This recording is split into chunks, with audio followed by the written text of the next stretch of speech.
So ayan, magandang tanghali sa ating lahat mga idol. At ito na yung part 3, tutuloy na natin si Mercy kung paano yung mga sunod-sunod na magiging trabaho sa kanya. So doon sa simula, sinabi ko nga doon sa atin ay magtatanggal tayo. Yung part 1 natin mga idol, tatanggalin to at ito na ititira natin, ito tsaka itong main trunk. So bali tatlo lang. So ang plano natin is triple trunk na lang dahil kulang ng isa para doon sa grouping ng 5. So, apat kasi yan, kaya sinabi ko nga. So, binabalik ko lang mga idol para mas maganda yung natin. Kung yung mga hindi pa nakapanood ng part 1, mas maganda panoorin yun, tsaka yung part 2. So, ito na yung part 3 natin. So, ngayon dito sa sistema na gagawin natin sa puno na to, bago tayo mag-wire, ay ayusin muna natin lahat ng pinagputulan. Iayos natin yung mga putol. Then, lalagyan natin ng gamot. Pagka tiyo ng gamot, ngayon pa lang tayo mag-wire sa kanya para minsan kasi, pagka naglagay tayo ng wire, yung mismong sugat, minsan nalalagyan ng wire, hindi natin lalagyan ng gamot ng maayos. Kaya, doon sa simula, kailangan, lagyan muna natin ng gamot bago tayo mag-wire. So, yun, magsimula na tayo mga idol. So, hindi ganun kadali na kailangan bago tayo mag-wiring. Ayusin muna natin yung mga pinagputulan para maganda, di ba?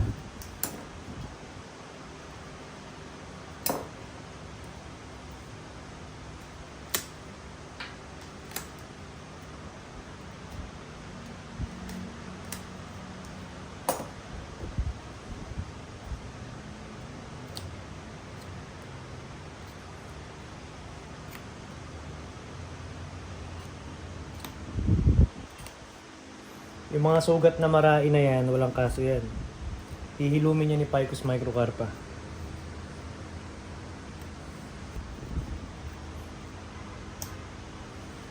So yan ang problema mga idol kapag nasa service ako. Hindi tayo nakapag-upload ng madalas sa YouTube. Hindi kagaya nung nakaraan. Nandito lang tayo sa bahay, kaya tayo nakapag-upload sa YouTube. Pagka kasi may service na ako, pagod na ako pag uwi ng bahay. Sobrang trabaho, tapos pabiyahe pa uwi. Kaya minsan talagang hindi maasikaso. Ayan, tignan niyo yung putol nito. Di ba? So pagdating dito, medyo may pagkatawid sa part na yan, then nag-curve. So ito gawa ng wiring natin. So wiring layout. So pagdating dito, ito yung cutback natin. Kung mapapansin nyo, pantay. Hindi siya naka-slant. Ayun, ito yung slant. So ngayon, lilinisin lang natin para maganda yung pagkahilom.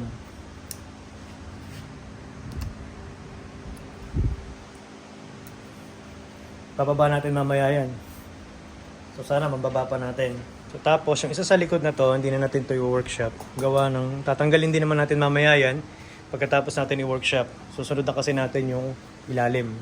So dito na tayo.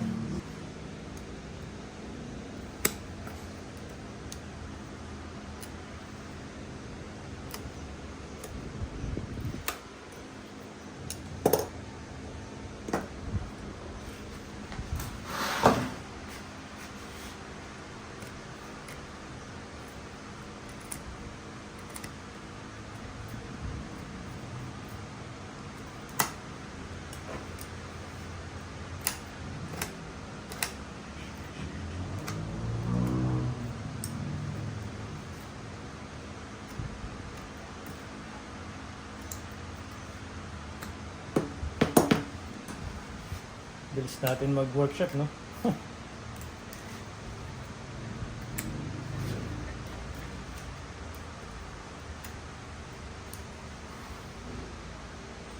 Yung mabilis ang proseso ng pag-workshop na nakikita nyo sa akin, ano yan, dala na lang na experience na talagang hard sa trabaho, sa pag-aaral. Araw-araw kasi yan ang trabaho ko.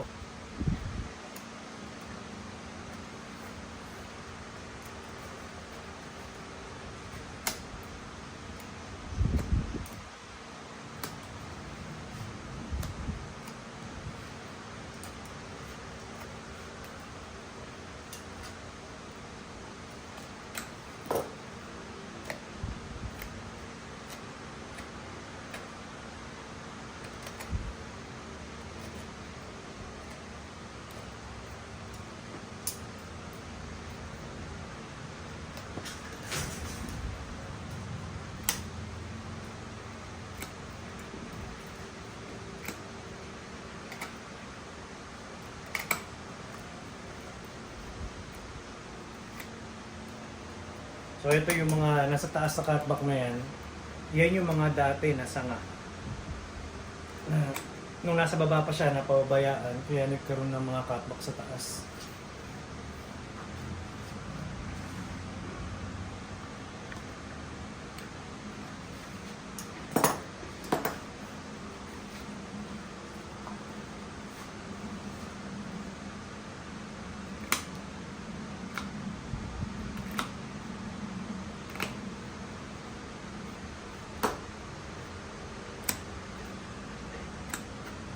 Ito nyo yung mga tinatanggal ko na yan. Yan yung mga sanga na pinilian ko nung nakaraan. Diyan tumubo. Nakaraan, tinanggal lang natin yung mga unwanted. Tapos tinira natin yung mga tama na sanga.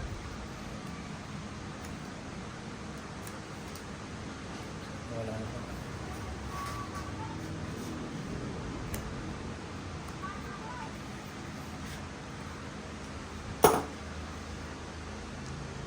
Kung nakita nyo to, maliit yung parte na to, ang laki niya, di ba? So workshop natin to. Na kailangan lumiit.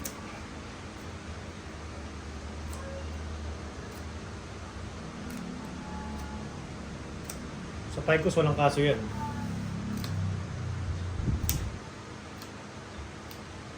Sa Hibiscus, huwag yung gagawin yan, ha? Kasi medyo kung naka-wild siya, kung nasa ground, okay lang. Pero pag nakapat, wag na.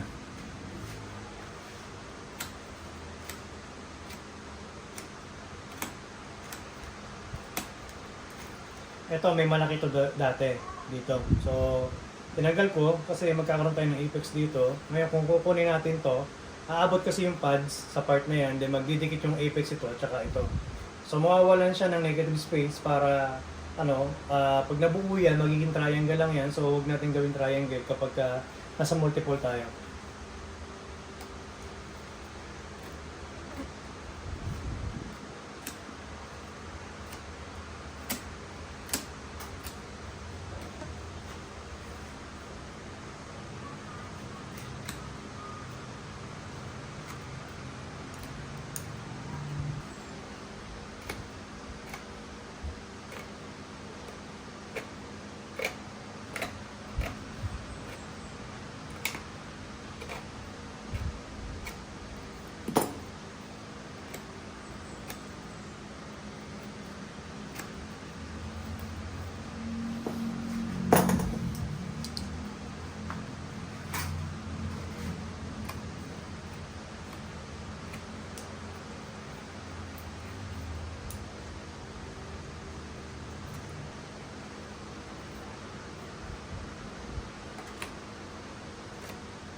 So ayun, after natin malinis yung mga sugat, yung mga pinuputulan, gagamit tayo ng top gin na top paste para mabilis ang proseso ng ating sugat.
pa.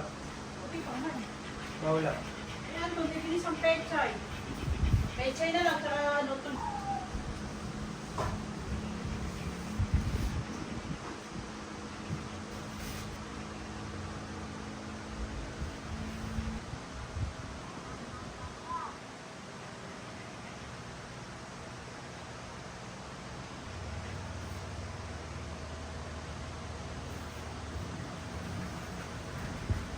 So ayun mga ito, lalagyan natin ng mga gamot, yung mga pinagputulan, lahat, maikot. So patitiyan na lang muna natin yan bago tayo mag-wiring layout sa kanya.